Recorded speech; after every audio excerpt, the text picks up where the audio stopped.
नमस्कार साथियों, निदान की ऑनलाइन यूट्यूब क्लास पर आपका स्वागत है।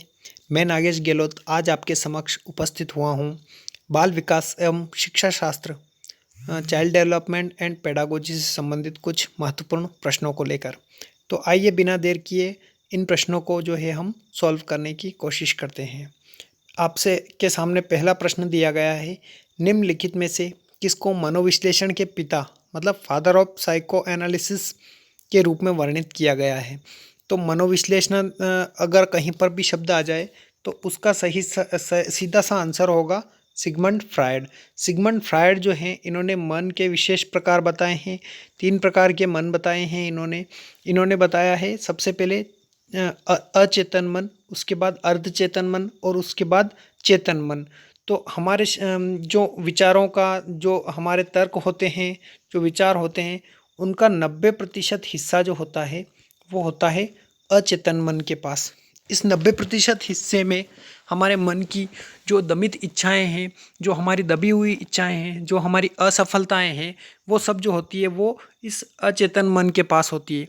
जो हम जिस चीज़ को हम करना चाहते हैं उस चीज़ को नहीं कर पाए हैं किसी कारणवश, तो वो सब चीज़ें दबी हुई चीज़ें, दमित इच्छाएं जो होती है वो अचेतन मन के पास चली जाती है।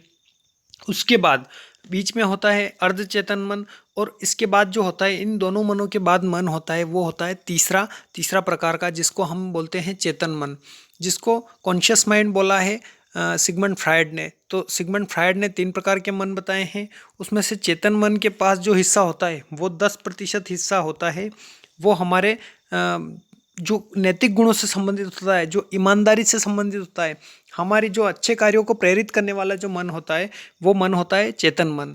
तो इस प्रकार से फ्रायड ने जो है वो 3 प्रकार के मन बताए हैं, अनकॉन्शियस माइंड, सबकॉन्शियस माइंड और एक होता है कॉन्शियस माइंड। तो इस प्रकार से फ्रायड ने जो है 3 प्रकार के मनों का विश्लेषण किया है। इन मन के साथ 3 प्रकार की विशेष अवस्थाएं और बताई हैं फ्रायड ने, जैसे कि इड, ईगो और सुपर ईगो। इदम, अहम और परा अहम जो है ये अवस्थाएं फ्रायड के द्वारा बताई गई। और फ्रायड ने एक मनोविश्लेषण के सिद्धांत के अंतर्गत बताया है कि छोटे बच्चों में जो काम की प्रवृत्ति होती है उसको लिबिडो नाम दिया है फ्रायड ने। तो इस प्रकार से जो है सिगमंड फ्रायड जो है ये मनोविश्लेषणात्मक सिद्धांत के जनक माने जाते हैं। और फादर ऑफ साइको एनालिसिस मतलब मनोविश्लेषण के पिता के रूप में भी फ्रायड जो है वो याद किए जाते हैं। अब दूसरे ऑप्शन में दिया हुआ है आपके एरिक एच एरिक्सन। मतलब एरिक एरिक्सन जो है ये किसके रूप में, इनका कौन सा सिद्धांत है? तो इनका सिद्धांत है इनको जो है नव फ्रायडवादी भी कहा जाता है, या फिर नव मनोविश्लेषणवादी भी कहा जाता है इनको, ठीक है। क्योंकि इन्होंने जो है फ्रायड के बाद जो है वो मनोविश्लेषण के सिद्धांत को और आगे बढ़ाया, तो इस कारण एरिक एरिक्सन को जो है नव फ्रायडवादी के नाम से भी जाना जाता है। इनका जो सिद्धांत है वो होता है मनोसामाजिक सिद्धांत। इनका कौन सा मनोसामाजिक सिद्धांत जो है वो किसके द्वारा दिया गया है? मनोसामाजिक का सिद्धांत वो दिया गया है एरिक एरिक्सन के द्वारा। अब अब्राहम मेस्लो की बात करते हैं तो अब्राहम मेस्लो ने मांग या आवश्यकता का सिद्धांत बताया है। इन्होंने 5 प्रकार की जो है वो मांग बताई है कि व्यक्ति समाज में किस प्रकार से मांग के साथ उत्पन्न होता है और किस प्रकार से अंतिम में वो समस्या समाधान के साथ समाप्त होता है। इस प्रकार से अब्राहम मेस्लो ने मांग या आवश्यकता का सिद्धांत बताया। इसके बाद जीन पियाजे की बात की गई है। तो जीन पियाजे जो हैं ये संज्ञानवादी कहे जाते हैं। इन्होंने संज्ञानवाद के ऊपर 4 प्रकार की अवस्थाएं बताई हैं। संज्ञानात्मक सिद्धांत के अंतर्गत इन्होंने अपने संज्ञानात्मक सिद्धांत में 4 प्रकार की अवस्थाएं बताई है। पहली होती है सेंसरी मोटर स्टेज, मतलब पूर्व जो होती है सेंसरी मोटर मतलब गामक अवस्था। दूसरी होती है पूर्व संक्रियात्मक अवस्था। तीसरी होती है मूर्त जो होती है मूर्त चिंतन की अवस्था या फिर मूर्त संक्रियात्मक अवस्था। जो चौथी स्टेज बताई इन्होंने वो बताई है अमूर्त संक्रियात्मक अवस्था, या फिर फॉर्मल ऑपरेशनल स्टेज भी बोल सकते हैं हम इसको। तो इस प्रकार से जो है जीन पियाजे एक संज्ञानवादी कहे जाते हैं, जबकि मनोविश्लेषणवाद के पिता की बात की गई है तो सिगमंड फ्रायड। दूसरा प्रश्न देखते हैं हम कि आधिकारिक स्तर पर शिक्षण निम्न होता है। अब यहाँ पर अगर किसी के ऑथराइजेशन की बात होती है, किसी स्पेसिफिक की तरफ बात करते हैं, तो आधिकारिक शिक्षण मतलब किसी अधिकार पूर्ण रवैया का अगर बात होती है तो वो होती है कि प्रधान अध्यापक केंद्रित होता है, अभिभावक केंद्रित होता है, या शिक्षक केंद्रित होता है, या बाल केंद्रित होता है। तो हम बिना देखे कुछ भी करेंगे तो वो लगा देंगे बाल केंद्रित, परंतु ये हमारा गलत ऑप्शन होगा। ठीक है, क्योंकि अधिकारवादी अगर आप शिक्षण प्रक्रिया अपना रहे हैं तो वो बाल केंद्रित कतई नहीं हो सकती, वो होती है शिक्षक केंद्रित। ठीक है, और अगर प्रजातांत्रिक भूमिका में अगर आप काम कर रहा है, एक शिक्षक जो है वो प्रजातांत्रिक भूमिका में काम कर रहा है, जो बच्चों की बातें सुन रहा है, जो बच्चों की भावनाओं को महत्व दे रहा है, उनके विचारों को महत्व दे रहा है, तो वो होता है बाल केंद्रित शिक्षा। तो अगर यहाँ पर आधिकारिक की जगह प्रजातांत्रिक स्तर हो जाएगा, क्या हो जाएगा, प्रजातांत्रिक स्तर, या फिर इसका एक और हो सकता है नाम, लोकतांत्रिक स्तर पर अगर बात करें तो वो होगा बाल केंद्रित शिक्षण। ठीक है, वो क्या होगा, बाल केंद्रित शिक्षण। तो इस प्रकार से जो है आधिकारिक स्तर पर अगर शिक्षण हो रहा है तो वो होगा शिक्षक केंद्रित, न कि बाल केंद्रित। तो दूसरा प्रश्न जो है वो शिक्षक केंद्रित हुआ। तीसरा है, किसी संदर्भ में भाषा का प्रभावी ढंग से उपयोग करने के तरीके के बारे में भाषा के नियमों को क्या कहा जाता है। यहाँ पर एक तो देखिए हमें याद क्या रखना है, नियम, और एक होती है भाषा। तो भाषा को प्रभावी ढंग से उपयोग करने के तरीके बारे में भाषा के नियमों को यहाँ पर नियम शब्द बताया गया है।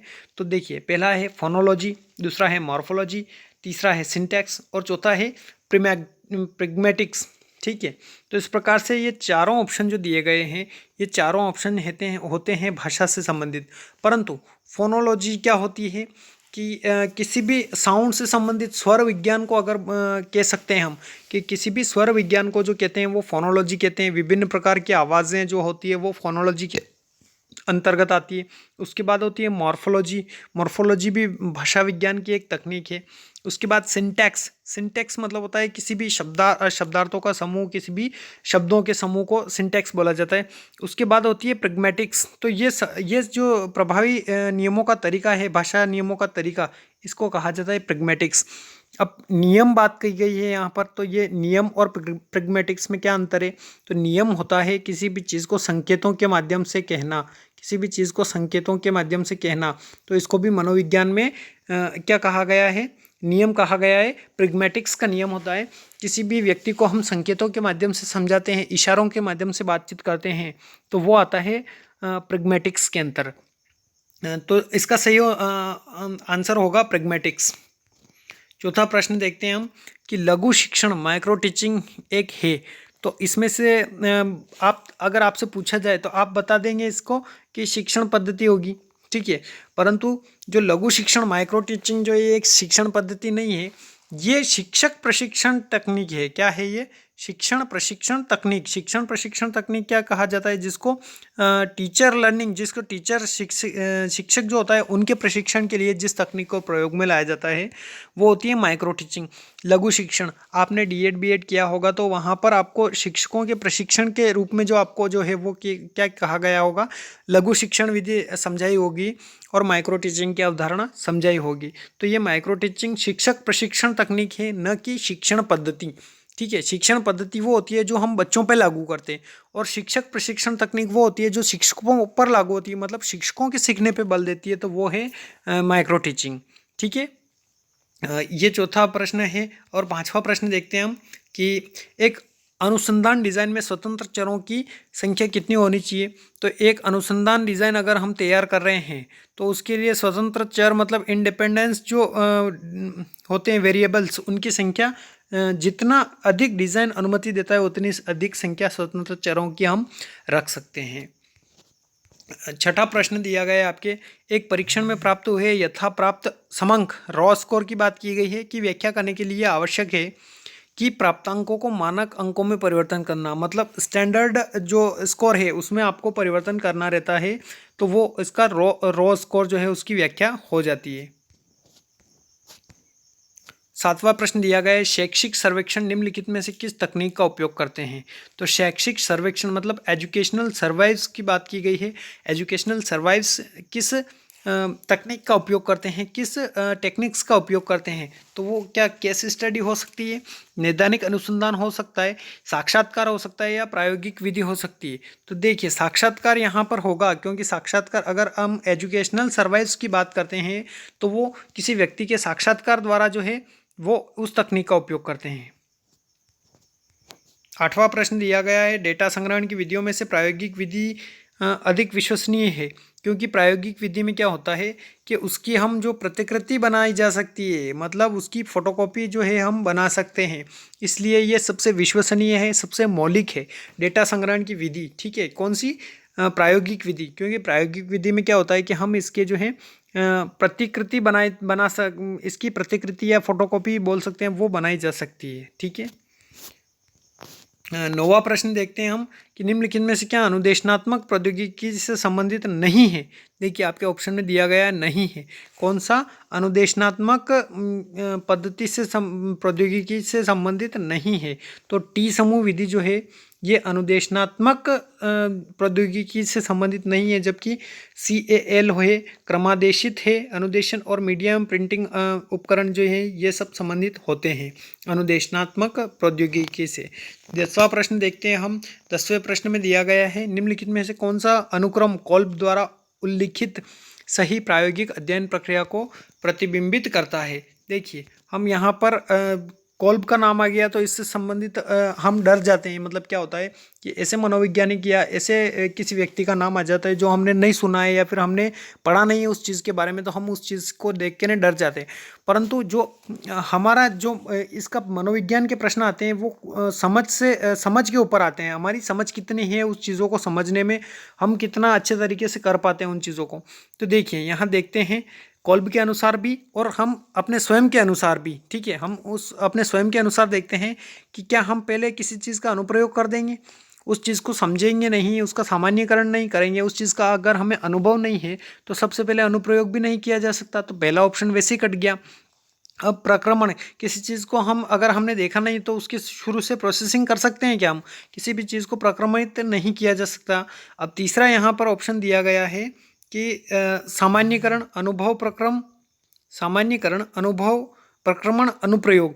तो किसी चीज़ को हमने देखा नहीं है, उसके हमने प्रोसेसिंग नहीं की, अप्लाइंग नहीं की, उससे पहले जनरलाइजेशन किस प्रकार से हो सकता है?